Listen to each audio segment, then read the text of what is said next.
Joining us on According to Metal, somebody who, Biv shared on the Facebook page some news from this guy and a project that he's now involved in. Of course, you may know him from Pyramaze. You may know him from Universal Mind Project. He's a musician for hire almost. I mean, this guy's in so many different projects. It's absolutely amazing. But you know what's funny, and I want to share a little background here before I introduce him. For those of you listening to the show before, of course, you know that we're in Indiana, we're in the Midwest, we're in the States. And we have people who listen, around the world. A lot of our guests are from Europe. So a lot of times we don't do it live. Of course, it's a podcast. So we try to coordinate and make it work the best we can.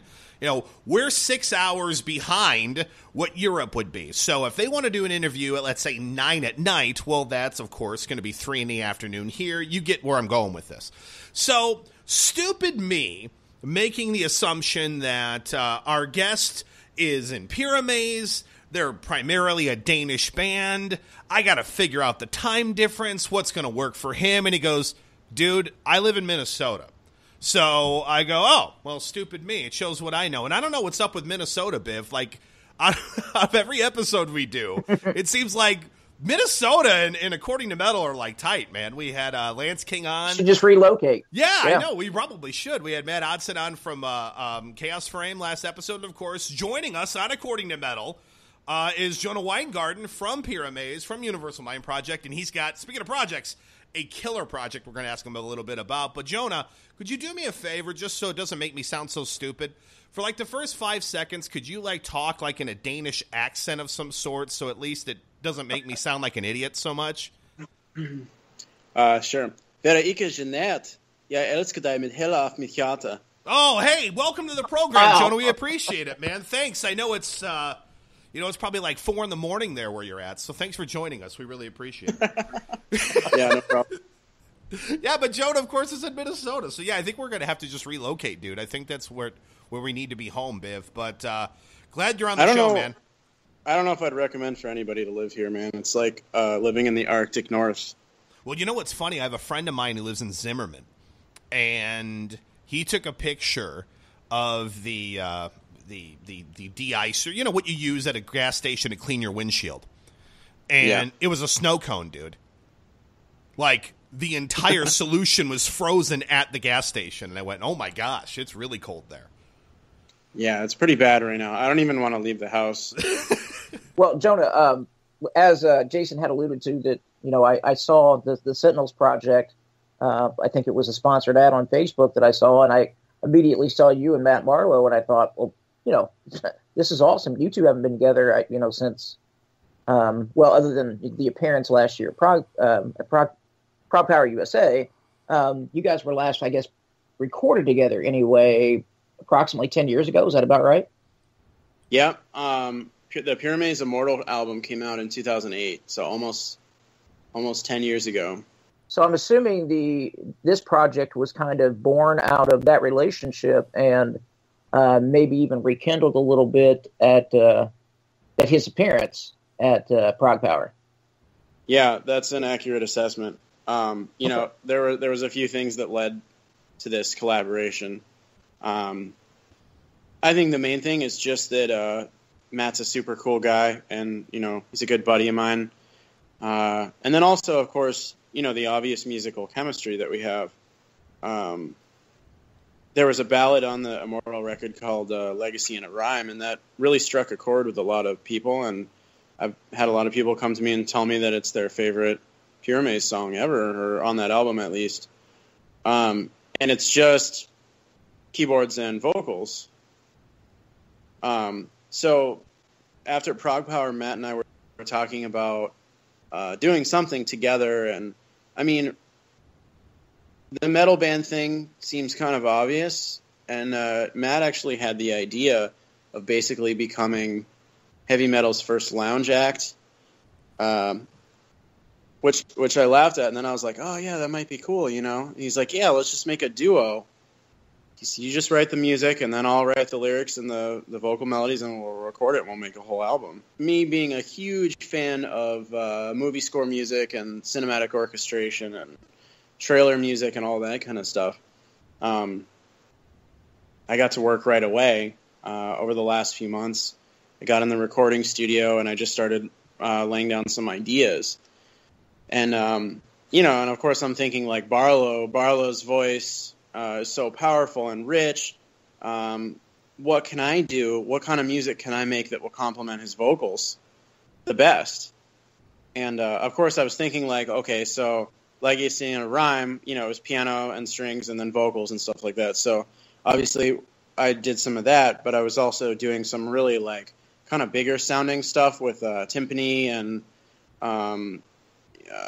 like orchestrative percussions and stuff like that. And, some staccato type strings and big choirs and everything. So basically the music I'm making is, just sort of like epic film music. And then he's going to sing on it with his awesome voice. And I think it'll come out really good. Wow, that's really cool. So let me ask you, because, again, if you were, real far apart, you would assume that, in today's day and age in which you can essentially send music back and forth to each other pretty simply, and, you do your stuff in your studio and then he, records in his, is that how you're putting the album together? Or is that the plan? Or are you going to possibly do some like in-studio time together to put the album together? Yeah, we're toying with the idea of him flying out here, so I can produce him in the studio out this way. I do some vocal production type stuff. I really enjoy doing that. But I mean, we're just we're kind of still tossing around some ideas as far as what the best plan of action is to go. Cool. Of course, there's some good studios, I'm sure, within driving distance of him. But, I don't know. So I guess we'll see what happens with that. Well, Jonah, speaking of Pyramaze, is there any plans in the immediate future for a new CD? Do we have anything to look forward to in 2017 or maybe early 2018? 2017. We are working on putting the finishing touches on our 5th album. Sweet. Nice. It's the best thing we've ever done, and I'm not blowing smoke. It really is. It's our most mature and epic album to date. We originally actually planned on trying to get it out in 2016, but we decided, hey, you know what? This is a big deal for us. Why rush it? Why not take our time and make it the best thing that we could ever do, And so, we've had a lot of fans be like, what happened to the album you said you were going to put out in 2016? And so of course our answer is always, oh yeah, well, it's coming soon, don't worry. But it really is actually coming soon. Do you have a working album title for that?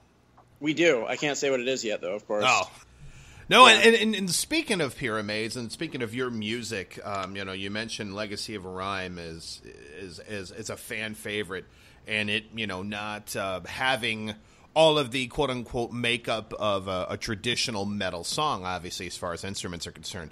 When you posted on your Facebook page about, hey, here's Sentinels, we're proving we can make some pretty killer music without guitars, I was reading some of the comments, and some of the comments were, I don't know how that's going to work. I mean, it's you and Barlow. I trust you, but I don't know.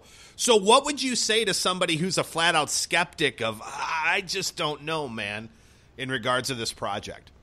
I think thinking that we can't make awesome music without guitars and drums and stuff like that in a traditional sense, it's a little closed-minded, but I get where they're coming from because, historically speaking, primarily the music that me and Matt are known for is that kind of stuff, obviously, him with Iced Earth and me with Pyramaze and everything that I've done.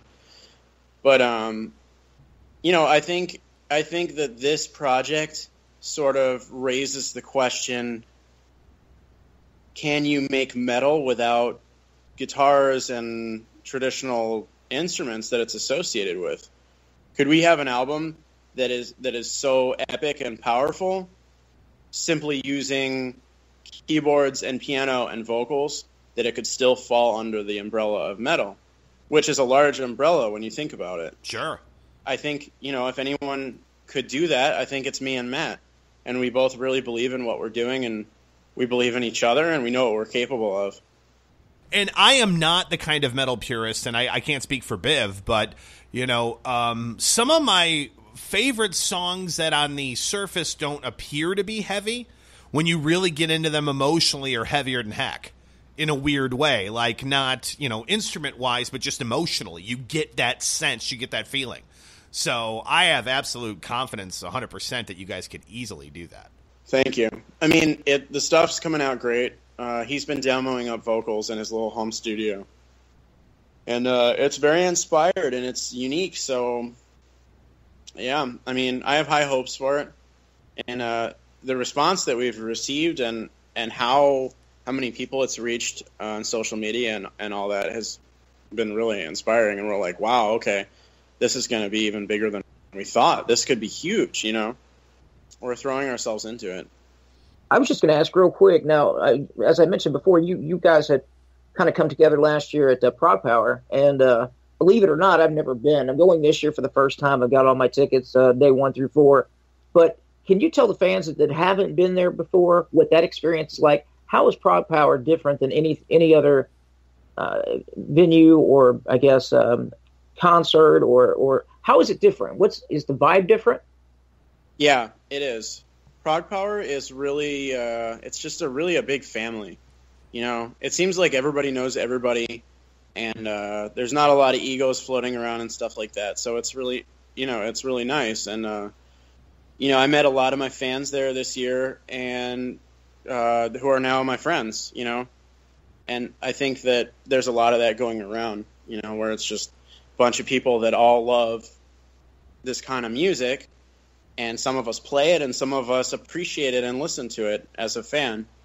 And I think that the line between those two things kind of gets blurred there because of the community environment.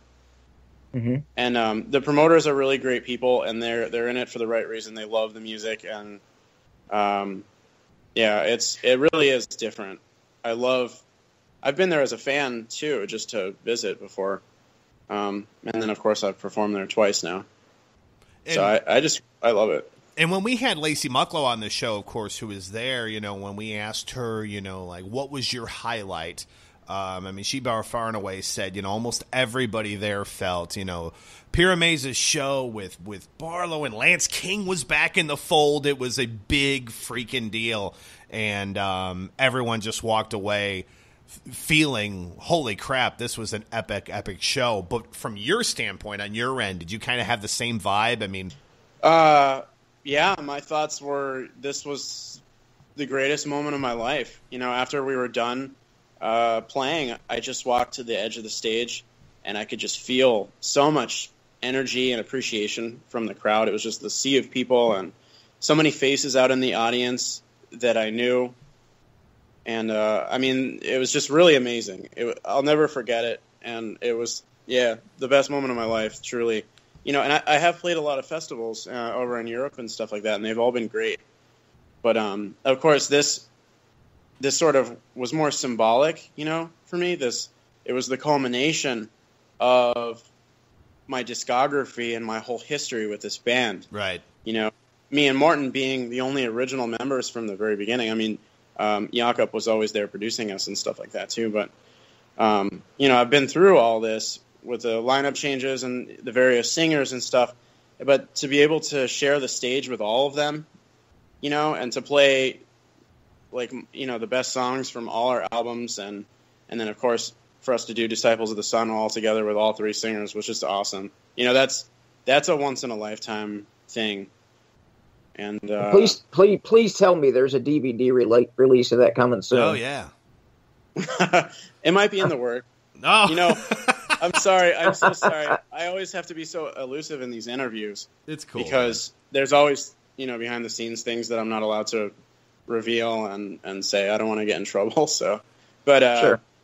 We did film it, so I will say that's not a secret. So we'll see. I think the fans just really need to get out there and let the label know, Interwound, that this is that they want that they want the Blu-ray to come out, and and we'll make it happen, I think.